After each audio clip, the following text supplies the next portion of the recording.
Memang harusnya kita tidak perlu ikut Syafi'i atau Imam Malik, Imam Ahmad, Imam Abu Hanifah, itu nggak perlu. Yaitu ketika kita memang hidupnya bersama Rasulullah. Buat apa nanya Imam Ahmad bin Hambal? Kan ada Nabi di depan kita, Nabi. Ngapain nanya Imam Ahmad? Imam Ahmadnya juga belum lahir. Buat apa nanya kepada Syafi'i? Syafi'i belum lahir, Syafi'i lahir tahun 150 Hijriah, ya kan? Abu Hanifah lahir tahun 80 Hijriah. Ya kalau kita hidup di zaman Nabi, lah ini Nabi gede banget depan muka kita, ngapain nanya yang lain gitu loh. Jadi kalau Anda ingin mengatakan nggak usah ikut ulama, ikut Nabi, itu benar 100%, tapi Anda salah hidup. Tahun hidupnya di tahunnya Nabi gitu loh, ya kan? Ada Nabi di depan, ya Rasul boleh, boleh, iya udah jalan, ya Rasul haram, haram, kan gitu, di depannya Nabi. Ini dia hidupnya di zaman sekarang, 14 abad kemudian. Dia bilang, saya nggak perlu ulama, saya langsung pada Nabi. Ketemu di mana tong sama Nabi? Ketemu di mana? Di mimpi? Nggak bisa dijadikan dasar. Terus ketemu di mana? Di Sahih Bukhari. Emang bisa baca tuh Sahih Bukhari, ya kan? Kan baca cuma terjemahnya doang, ya kan? Orang Imam Bukhari saja, orang Imam Bukhari itu nggak ketemu langsung dengan Nabi, nggak ketemu langsung, ya kan? Jangankan Bukhari, Abu Hanifah, Syafi'i itu nggak ketemu langsung, Imam Malik nggak ketemu langsung. Yang ketemu langsung itu adalah sahabat Nabi. Jadi yang boleh bilang saya tidak butuh ulama, saya butuh Nabi langsung, itu sahabat. Nah ente hidup tahun berapa? Kan nggak sesuai. Nah buat orang yang sudah nggak ketemu langsung dari Nabi, ketemunya hanya dengan sahabat, yaitu para tabiin. Tabiin aja nggak boleh bilang saya nggak butuh sahabat, saya butuh Nabi. Lu ketemu? Enggak sih. Ya ketanya sama sahabat dong ujung-ujungnya kan. Nanyanya kepada siapa? Ya yang ketemu pada Nabi, ya sahabat. Itu kalau tabiin. Nah kalau di bawahnya tabiin, atba'ut tabiin, ya nanyanya kepada tabiin. Tabiin dari para sahabat, sahabat ya dari Rasulullah. Siapa itu atba'ut tabiin? Contohnya adalah Rasulullah punya sahabat namanya Abdullah bin Umar. Abdullah bin Umar ini sahabat. Sahabat ini punya murid namanya Nafi'. Nafi' itu berarti derajatnya adalah bukan sahabat, di bawahnya sahabat. Apa namanya? Tabi'in. Nah, Nafi' ini ya, kemudian di masanya dia jadi ulama besar, dia punya murid namanya Malik. Malik itu apa levelnya? Tabi'in. Malik itu ya Imam Malik yang mendirikan mazhab Maliki, gitu loh. Masa kita bilang Malik goblok agak ngerti apa-apa. Gua yang ketemu langsung dengan Nabi, kapan ketemunya? Di mana ketemunya? Dalam mimpi. Ya kalau dalam mimpi mah nggak bisa dijadikan dasar. Nah, kita nanya kepada Malik, itu adalah pendiri dari mazhab Maliki. Kita nanya kepada Imam Syafi'i karena Syafi'i muridnya Imam Malik, gitu loh. Kita nanya kepada Imam Ahmad karena Imam Ahmad itu muridnya Imam Syafi'i. Ahmad, Syafi'i, Malik, Nafi', Ibnu Umar, Rasulullah. Itu kan generasi pertama kepada mereka. Kita bermazhab itu kepada orang yang salaf. Salaf itu di sini maksudnya ya salaf yang hidupnya di awal-awal itu. Levelnya itu di bawahnya sahabat yaitu tabi'in, di bawahnya lagi atba'ut tabi'in. Itu mereka salafun soleh yang sesoleh-solehnya. Salaf dalam arti yang sesungguhnya gitu. Bukan ngaku salaf tapi hidupnya 2018. Itu mah bukan salaf gitu loh. Orang zaman sekarang tapi ngakunya ke sana. Terus saya tanya, kalau emang Anda ketemu langsung dengan Nabi lewat jalur apa? Lewat pakai hadis. Emang hadis ente ketemu langsung dengan Nabi kan enggak? Tapi dari sahabat, dari tabi'in, dari atba'in kan lewat jalur yang sama juga, lewat jalur Imam Ahmad, lewat jalur Imam Asy-Syafi'i, lewat jalur Imam Malik, kan itu juga. Jadi dia bilang saya nggak mau ikut mazhab, tapi pakai hadis. Ya berarti hadisnya kan lewat jalur orang yang sama juga. Kenapa kalau hadisnya dipakai tapi ijtihadnya nggak dipakai? Kan nggak masuk akal. Sedikit belajar sejarah lah gitu, biar nggak kelihatan begonya tuh kelihatan banget gitulah ya. Sedikit belajar sejarah. Jadi tahu oh di sini posisi para ulama itu. Dan kepada kita ya kita tinggal ikut aja. Kan begini ya. Kita harus pakai hadis sahih. Kalau hadisnya tidak sahih harus dibuang gitu ya. Oke, sepakat. Tapi sebagai seorang yang mujtahid, maka hadis yang dikuasai itu tidak boleh cuma 1-2 biji aja, nggak bisa. Hadis itu jumlahnya banyak, bukan cuma puluhan, ratusan, ribuan, tapi bisa jutaan jumlahnya. Nah orang itu tidak bisa dikatakan sebagai mujtahid yang boleh diikuti pendapatnya, kecuali dia sudah memenuhi syarat minimal dalam bab hadisnya. Kata Imam Ahmad itu, minimal Anda harus menghafal hadis paling tidak 500.000 hadis. 500.000 hadis untuk bisa menggambar begini loh yang namanya sholat. Itu kan hadisnya ada ribuan.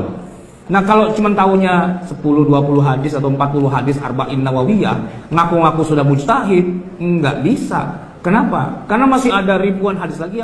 menghadiri acara keluarga yang ada bid'ahnya tetap tidak boleh, ya. Termasuk kemungkaran kalau kita mendatangi acara-acara meskipun acara keluarga kalau ada kemungkarannya, kemaksiatan atau kebid'ahannya. Allah mengatakan, wa qad nazzala 'alaikum fil kitabi an idza sami'tum ayatillah yukfaru biha aw yustahza'u biha fala taqudu ma'hum. Allah telah menurunkan atas kalian apabila ayat-ayat Allah dikufuri, dilecehkan, diperolok, jangan duduk bersama mereka. Kata para ulama tafsir, di antaranya Syekh Abdurrahman As-Sa'di, di antara yang memperolok ayat Allah adalah al-bid'ah. Maka apa? Haram duduk di majelis bid'ahnya mereka. Tapi saya ingatkan, kalau ada yang belajar seperti itu, belajar tapi senang mencela orang, nyalahin orang, debat orang, dan sebagainya, maka lihat baik-baik kata Nabi, huwa finnar. Orang itu sedang mengurangi pahalanya dan tempatnya di neraka. Auliyasrifa wujuhan nas ilaih, atau dia belajar cita-cita jadi ustadz supaya yang populer, dan kemudian dengan popularitasnya dia kumpulkan jamaah, dia arahkan kepada dirinya saja dan nggak boleh belajar dengan orang lain. Hadisnya ada. Auliyasrifa wujuhan nas ilaih, dia ngajar orang belajar pengetahuan sampai jadi ustadz supaya orang berpaling ke dia aja, bukan pada yang lain. Belajar dengan saya aja, yang lain salah, yang lain nanti terperosok kepada bid'ah. Padahal Anda pun belum mengerti apa itu bid'ah. Tapi Anda dijaga, diterangin versinya aja. Dan dijaga sampai di situ supaya tidak belajar dengan yang lainnya. Tidak menambah wawasan Anda, tidak menambah pengetahuan Anda. Itu kan bertentangan dengan Quran langsung. Quran mengajak kita untuk banyak belajar. Anda dibatasi pelajaran Anda. Nabi mengajak Anda menambah wawasan. Anda diminta belajar pada itu aja, jangan pada yang lain. Sedangkan sifat manusia tidak sempurna. Bagaimana kalau satu orang itu salah berijtihad, maka semua akan salah. Ini yang jadi bahaya. Jika ada yang seperti itu, maka tempatnya di neraka. Dan kelak di Al-Ahzab disebutkan, muridnya akan... Seluruh bid'ah sesat. Seluruh bid'ah sesat. Seluruh bid'ah sesat. Ada orang bilang, oh enggak, bid'ah itu semuanya dolalah masuk neraka. Itu mulutnya, Pak. Tapi prakteknya, secara implisit, semua orang mengakui kalau ada bid'ah hasanah. Apa contohnya? Lihat nih. Ulama Saudi itu melarang maulid Nabi dengan alasan apa itu? Bid'ah. Tapi membiarkan sholat khatmul Quran di akhir Ramadan itu. Nggak ada, Pak. Nabi pernah berdoa indah khatmul Quran berjamaah. Kayak Bapak lihat malam 29 di Masjidil Haram. Itu nggak pernah ada. Tanya sama ulama di Saudi, jawabannya itu muter soalnya. Jawabannya muter-muter. Ya, saya bilang, loh, kalau semua bid'ah itu dolalah, kenapa Anda membiarkan sholat qiyam itu 11 rakaat dari asrul awakhir itu 11 rakaat itu tahajud kan, Pak? Itu dilakukan berjamaah.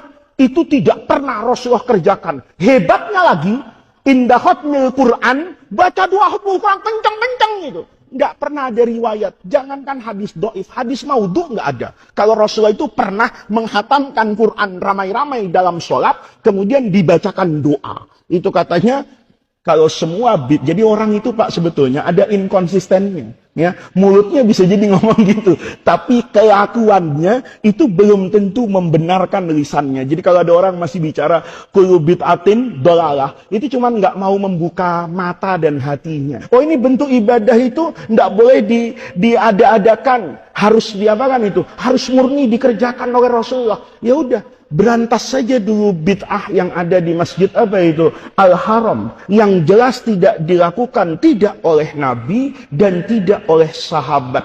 Tidak ada riwayat Sayyidina Abu Bakar mimpin sholat khatmul Quran pada asrul awakhir min syahri Ramadan.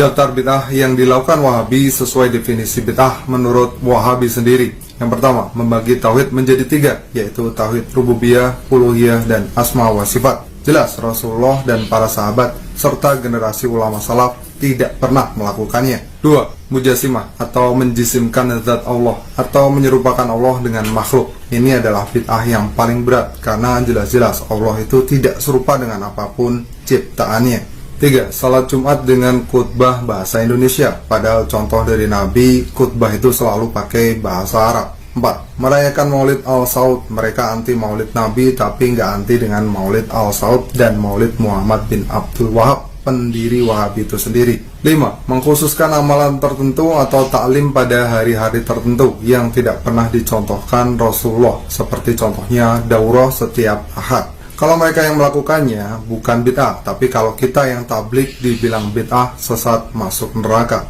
6. Tarawih secara berjamaah sebulan suntuk, padahal Rasulullah tidak pernah melakukan dan berjamaah hanya selama 3 kali seumur hidupnya. 7. Doa qadmil Quran di dalam sholat yang tidak pernah dicontohkan Rasulullah, sedangkan kita kunut yang jelas-jelas ada contoh dari Rasulullah, mereka bilang bid'ah. 8. Mereka sendiri juga membagi bid'ah menjadi 2, secara bahasa dan secara agama, atau secara ibadah dan bukan ibadah, padahal juga tidak ada contoh tersebut semasa hidup Rasulullah.